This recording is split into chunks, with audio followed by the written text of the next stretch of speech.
Welcome to Plot Point. This is Ivan Renacruz, your literary guide. This is the podcast that explores essential literature from across centuries and continents.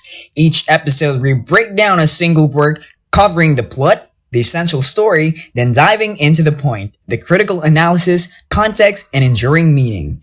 Ready to unlock the secret life of books? Let's begin.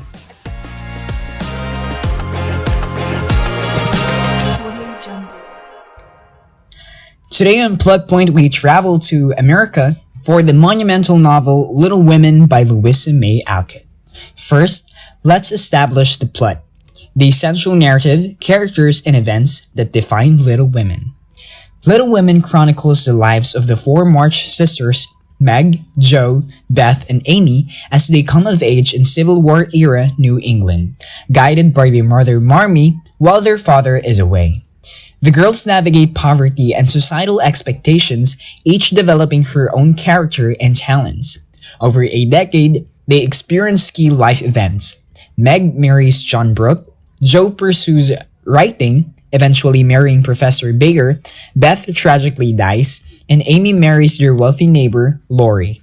The story concludes with the sisters grown into independent women, balancing ambitions and domesticity, and establishing their united family at Plumfield. Now that we've mapped the story, we shift to the point, the critical analysis, themes, and enduring relevance of this masterwork. Little Women is fundamentally shaped by the economic scarcity of the March family, which colors every aspect of their lives and ambitions.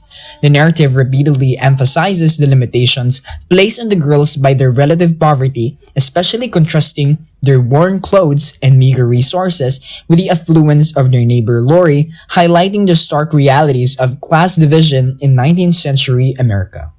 From a perspective focusing on gender and power, the story shows how societal structures constrain the sisters, confining their vocational energy to the domestic sphere and demanding that their ultimate goal must be a financially advantageous marriage to secure their future.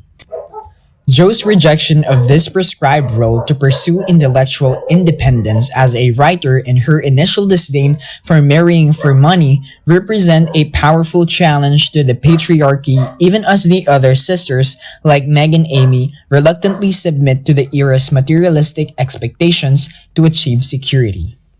That brings us to the end of our discussion. We've navigated the plot and analyzed the point. Thank you for exploring this literature with me. Please subscribe to Plot Point and leave a review wherever you listen.